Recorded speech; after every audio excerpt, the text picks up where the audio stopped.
İbtidai icma quruluşunun dağılması. Son Tunc və ilk Təmir dövründə sosial və əmlak bərabərsizliyi yüksək həddə çatdı. Yeni tayfa ittifaqları meydana gəldi. Onlara nüfuzlu tayfa başçıları rəhbərlik edirdi. Tayfanın daxilində güclü təbəqələşmə gedir. Var dövlət ayrı-ayrı ailənin əlində cəmləşirdi. Varlı ailələr icmanın daha münbit torpaq və otlaq sahələrini, mal-qaranı, at ilxılarını mənimsəyirdi. Ayrı-ayrı şəxslərin varlanması, yeni təsərrüfat sahələrinin yaranması və inkişafı işçi qüvvəsi tələb edirdi. Bu işçi qüvvəsini təşkil edənlər var-yoxdan çıxmış icma üzvləri də qullar idi. Tayfalar arası toqquşmalar zamanı əsir düşənlər qul halına salınırdı. Tayfa başçıları, varlı əyanlar və onların ailə üzvləri üçün nəhəng kurqanlar ucaldılırdı. Burada tayfa başçıları, ailə üzvləri, qulları və bəzən də atları ilə birlikdə dəfn olunurdu. Belə qəbirlərə çoxlu bəzək əşyaları, silahlar və əmək alətləri qoyulurdu. Xarici hücumlar, öz varını qorumaq qayğısı bəzən tayfaları daha təhlükəsiz yerlərə çəkilməyə, yaşayış yerləri ətrafında davamlı müdafiə divarı tikməyə məcbur edirdi. Bütün bunlar ibtidai icma quruluşunun dağılmasına səbəb oldu.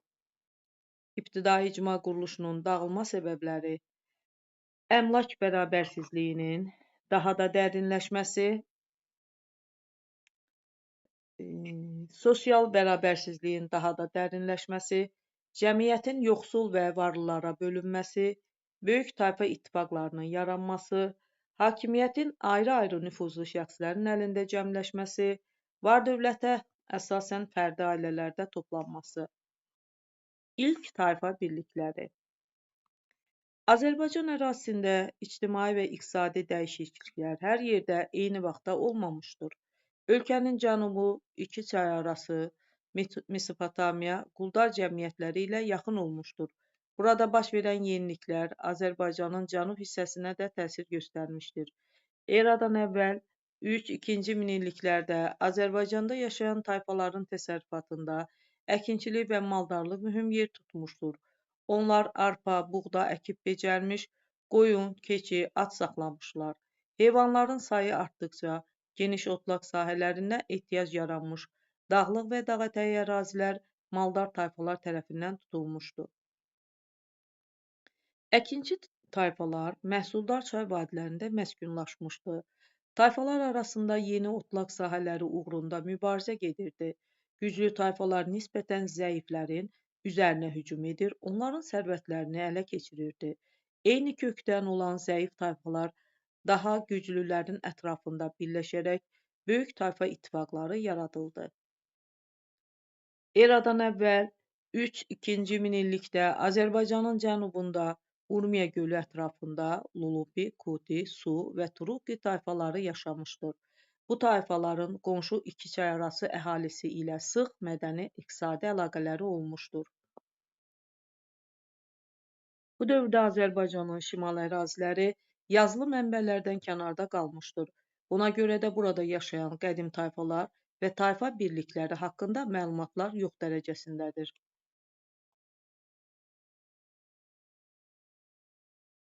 Erkən dövlətlər. Arratda.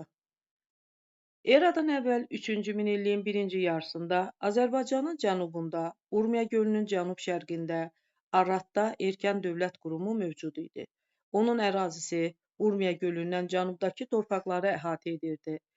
Şumer mixi yazılı mənbələrində Arratda bəhrəli dağları olan varlı ölkə adlanırdı.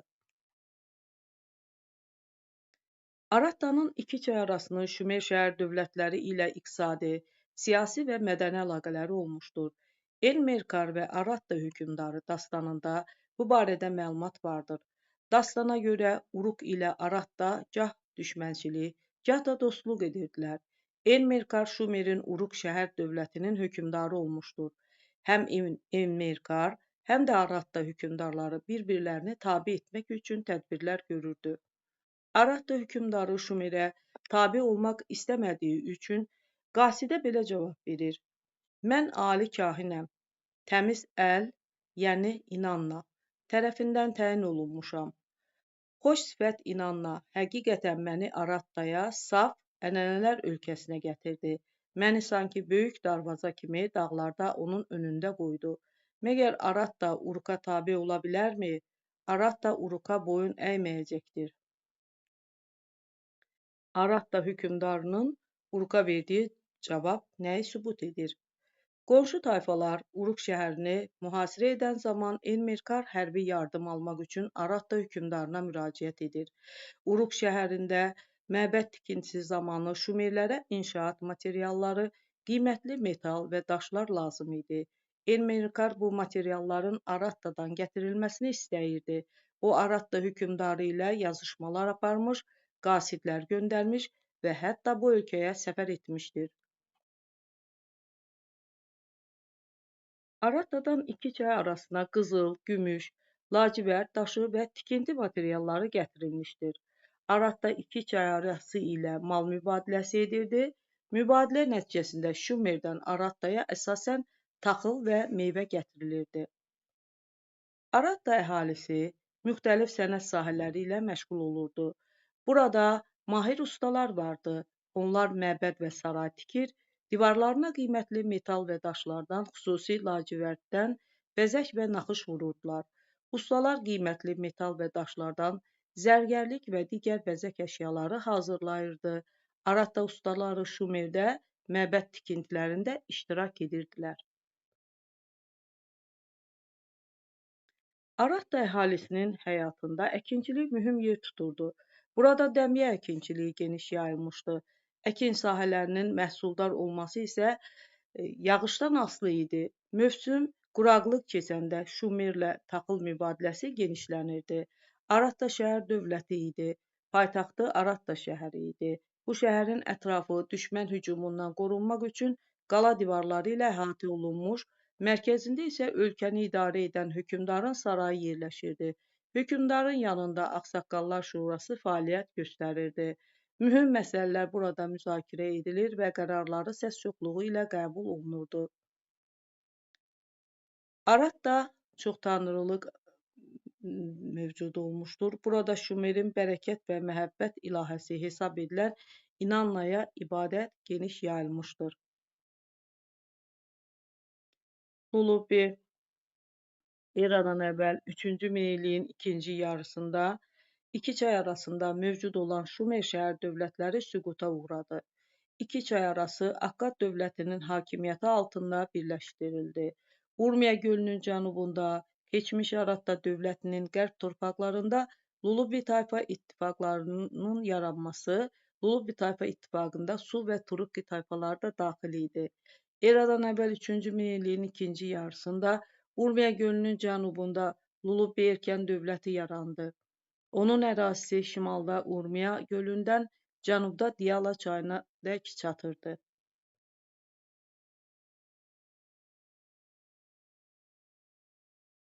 Eradan əvvəl 3-cü minilliyin ikinci yarısında Akkad hökmdarları Lullubi ölkəsinə işğalçı yürüşlər etdilər. Lullubilər öz ölkələrini Akkad işğalından qorumaq üçün uzun müddət mübarizə apardılar. Lullubi hökmdarları padşahlar padşahı adlandırılırdı. Hökmdar Anubaninin dövründə bu dövlətin qüdrəti daha da artdı. Anubaninin hərbi uğurları iri qaya parçası üzərində mixi yazı ilə həkk olunmuşdu. Lullubilər digər qədim Azərbaycan tayfaları kimi iki çay arası ilə siyasi, iqtisadi və mədəni əlaqələr saxlayırdılar. Əsasən dağlıq ərazilərdə yaşayan Lullubilər iki çay arası ilə mal mübadiləsi edir və mal-qaranı taxıla dəyişirdilər. Lullubilər iki çay arasında meydana gəlmiş mixi yazı sistemi ilə tanış idilər. Burada ölkənin siyasi və mədəni sahəsində uğurlarını təbliğ edən mirzələr, həmçinin ictimai, dini və mədəni abidələr inşa edən ustalar vardı. Lullubilər səma, ay, günəş, bərəkət və məhəbbət tanrılarına sitayiş edirdilər.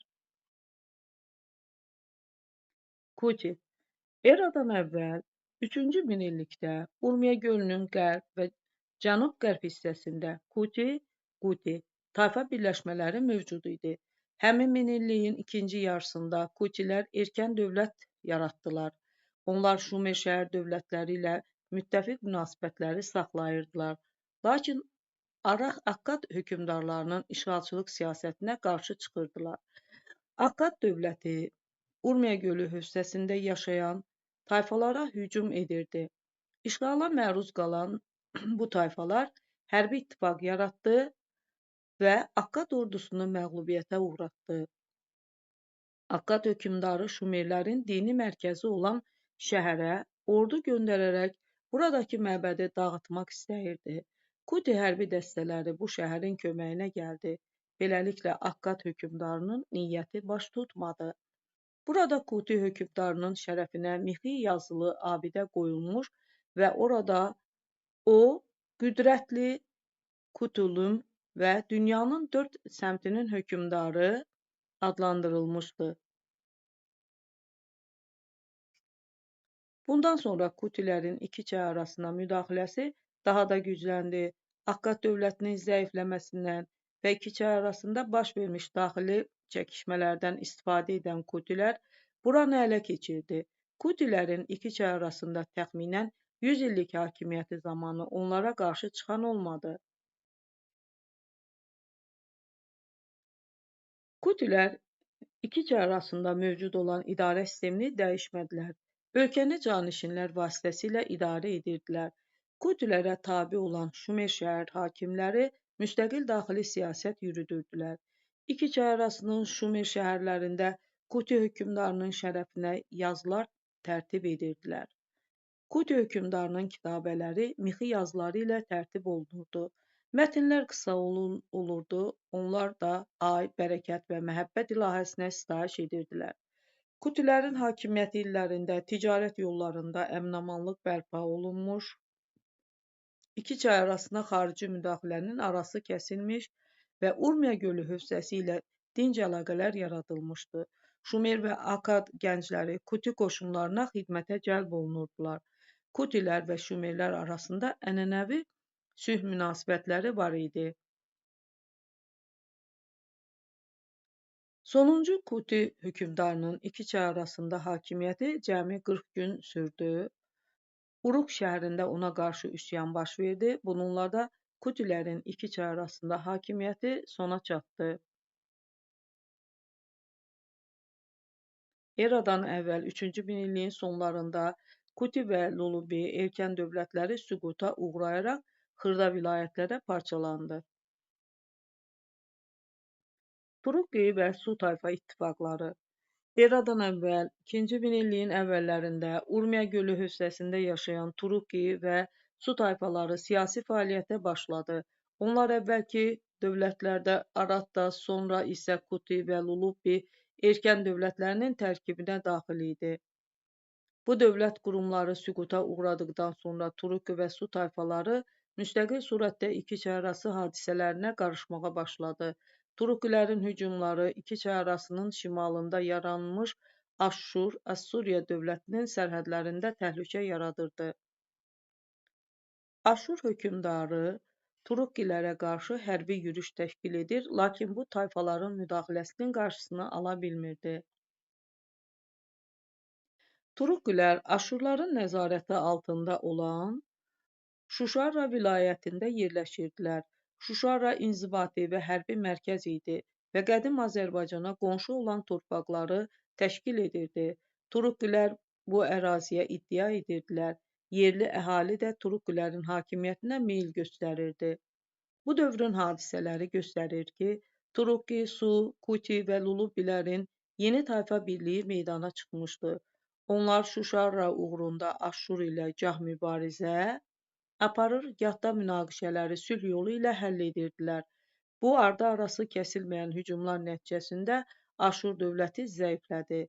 Eradan əvvəl 2-ci minilliyin sonlarında qüdrəti yenidən artdı. Kuti, Lulubi, Turukki və Su tayfaları Aşşurun işğalçılıq siyasətinə qarşı çıxır, müstəqillik uğrunda mübarizə aparırdılar. Xırda vilayət hakimləri Aşşura qarşı müqavimət göstərməkdə çətinlik çəkirdilər. Tez-tez baş verən hücumlar qədim Azərbaycan tayfalarının yenidən dövlət halında birləşməsini zəruri etdi.